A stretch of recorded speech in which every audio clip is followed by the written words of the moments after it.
السلام عليكم، اهلا بكم في مطبخ مصريه. النهارده هنعمل مع بعض ريفيو بسيط خالص. انا كنت عامله اوردر من جروب اسمه بيتك.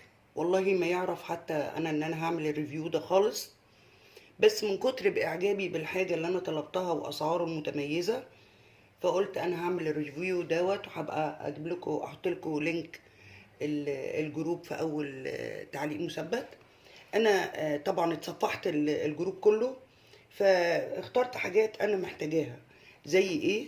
زي حافظة التورتة دي، القاعدة بتاعها خشب والغطا بتاعها ازاز.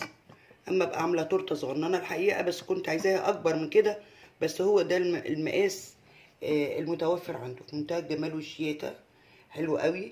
عاملة جاتو اي حاجة وعايزة احطها في التلاجة ومش عايزاها تنشف. انتوا فاهمين ان الجاتوهات والحلويات لازم تتغطى في التلاجة علشان السوائل بتاعتها ما تتبخرش وتنشف. يعني لو سبتيها كده لازم هتنشف حتى لو جايباها من اكبر محل. خلاص، فانا دي كنت محتاجاها جدا، ودي كان سعرها 125. سعرها ممتاز، وخصوصا ان الغطا ازاز. دي حاجة.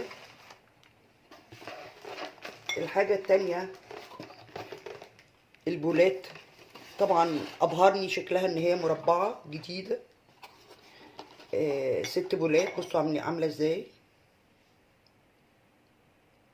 هي طبعا مش كريستال، اكيد هي كوبي بيست من المصدر الرئيسي بتاعها، يعني مش كريستال، بس جميله جدا. وهعمل عليها كبات في القناه، هعمل عليها فيديو. 6 كبات ب100 جنيه. حلوه قوي وعجبتني، عجبتني يعني. تعملي فيها كاستر، تعملي فيها جيلي، تعملي فيها كبات مانجا، تعملي كل حاجه.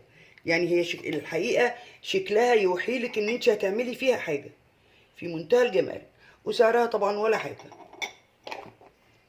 كمان جبت دي، كنت عايزه اجيبها من زمان، اللي هي تحط فيها التورته بتاعت ايكيا.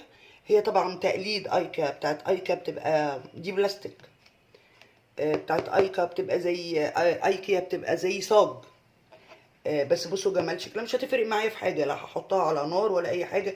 اما احط مثلا في عيد ميلاد واحط عليها التورتايه هتبقى تحفه. هي دي مقاسات، بس هو تقريبا بعت لي المقاس الاكبر. مفيش مشكله خالص، هي تقريبا مقاس 30. دي ب45 جنيه. ف ممكن برضو في العيد تحطي ساليزونات، تحطي في العيد بوتي فور سابلي كحك. شكلها حلو جدا قوي خالص. عملت معاكم الريفيو البسيط ده على من جروب بيتك.